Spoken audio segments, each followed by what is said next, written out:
per aiutare una persona a morire meglio, gli diciamo, dai, vuol dire che il Signore ha voluto così.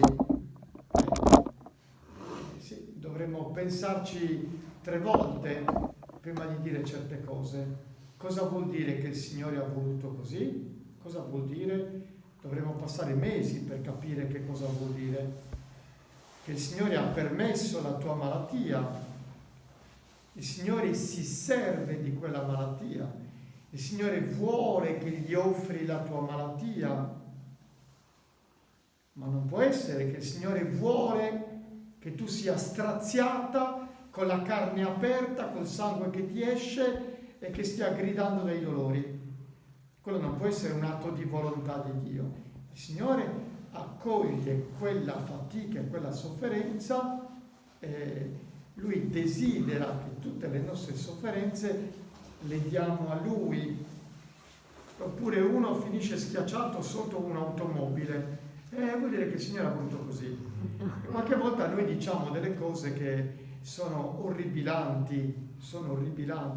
Io li ho sentite dire addirittura dai volontari dell'ospedale. Io seguivo anche il volontariato ospedaliero e qualche volta ho detto state attenti, è meglio non passare al letto degli ammalati, perché quelli che stavano per morire sono morti di infarto. Perché tu gli dici gli è caduta addosso una macchina e il Signore ha voluto così.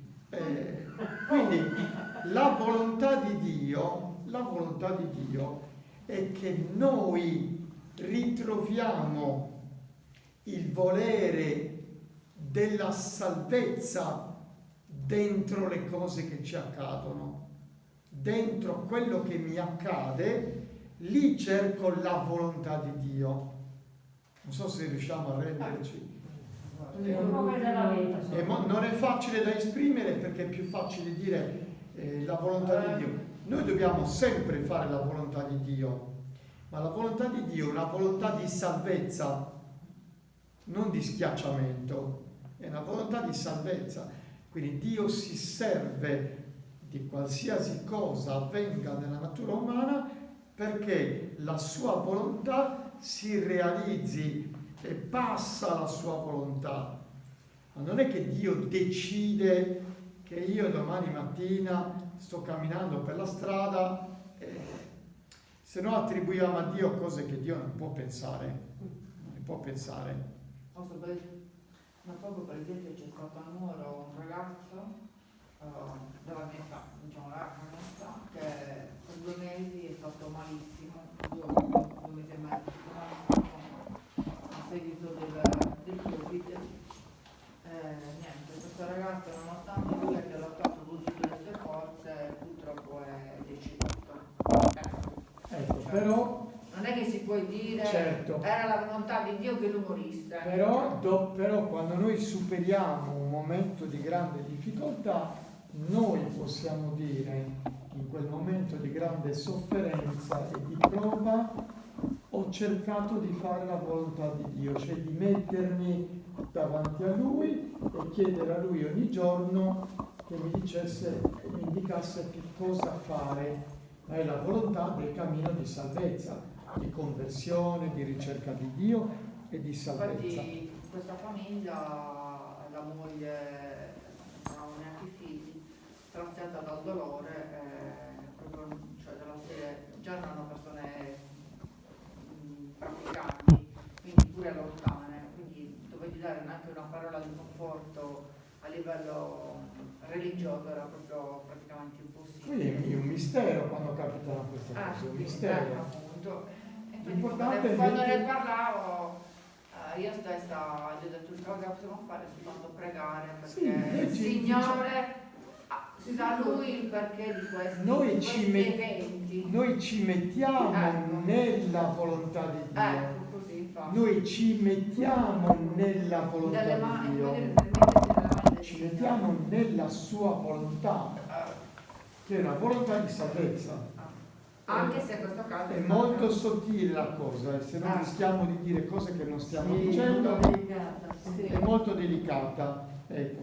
Se un genitore dice al figlio Il figlio dice: mamma, posso andare a farmi un giro in bicicletta?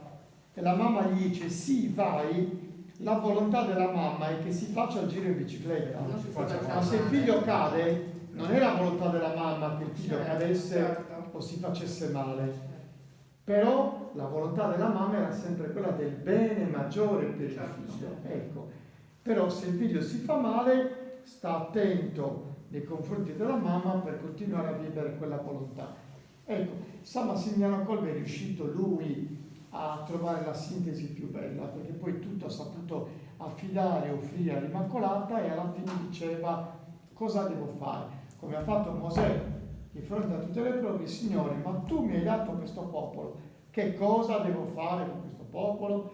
Perché mi sto scocciando. Tutte le difficoltà che sono trovati davanti. Non è facile, non è facile. Volevo informarmi, a me è successa davvero questa cosa tempo fa. In ospedale una persona che si era paralizzata, un conoscente, è stato detto, ha detto: guarda, il Signore mi vuole molto bene, e lui gli ha detto: guarda, da un'altra parte piuttosto che guardi. Magari dipende da come si dicono le cose. Esatto, però non discorso. Chiaramente tutti vogliamo stare nella volontà di Dio. Poi io posso accogliere come volontà di Dio un fatto, ma perché dentro quel fatto io mi converta. Chiaramente è molto sottile la cosa, è molto sottile. Quando si sta a parlare con persone, cioè un conto è dover parlare tra persone che siano credenti, ma se uno è lontano dalla Chiesa deve stare molto. Sappiamo benissimo comunque che la distinzione è chiara. Dio non vuole il male. Dio non vuole il male. Il male esiste, Dio lo permette perché esiste. Ed è dentro la storia anche del male che io provo a capire, frugare un po' a capire che cosa il Signore in quel momento vuole da me. Questo è molto importante. San Massimiliano Kolbe ha trovato una sintesi bellissima, perché lui è finito in campo di concentramento. Per trovare speranza in un campo. Noi possiamo dire: ma Dio non vuole che un uomo finisca in campo di concentramento e che venga ucciso lì dentro. Posso dire? Ma Padre Kolbe ci direbbe: Dio non vuole il male, Dio non vuole che finiamo in campo di concentramento e veniamo uccisi, ma Dio vuole che, se la storia mi conduce lì dentro, io devo cercare lì dentro la volontà di Dio, che è quella di essere testimone di Dio, capace di annunciare il Vangelo. E questo che ha fatto esattamente Padre Kolbe. Signore, che cosa dice? Se un tipo di grano non muore, non porta frutto. Certo. Massimiliano, donando la sua vita per la salvezza dell'altro, ha salvato tantissimi altri nel corso della sua esistenza e da quando è morto in lavoro, oltre che quando è morto.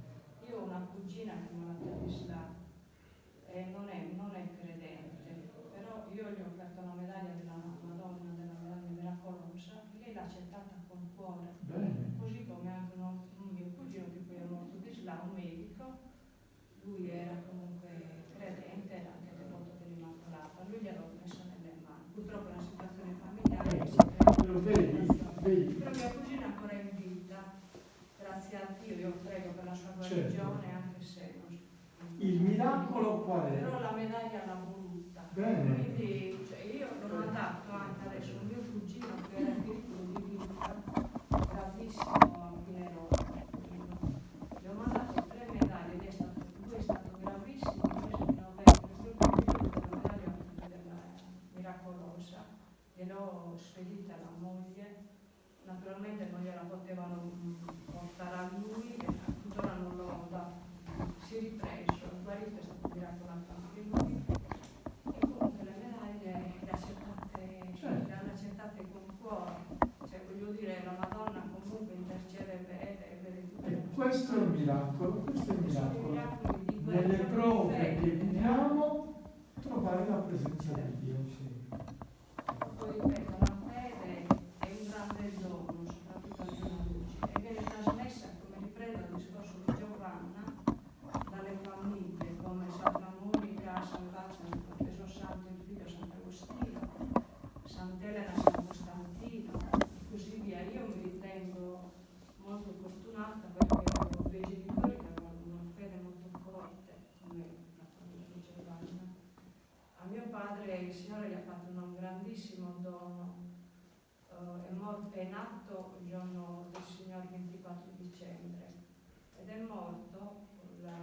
sabato di Pasqua, ha fatto proprio il dono della risurrezione. Quindi noi lo consideriamo tutti in famiglia un grandissimo dono, ed era un uomo di grande fede, un uomo buono. Poveri, eravamo 6 figli, siamo 6 figli e non ricchi, naturalmente viviamo nella semplicità di famiglia, però con una madre che ha insegnato la preghiera, perché pregava tantissimo, mamma, e ci ha insegnato a pregare. Quindi questo io lo considero un dono, sicuramente di famiglia, con le famiglie che formano alla fede. Questo è un dono grande. Sì. Va bene. Grazie. Allora,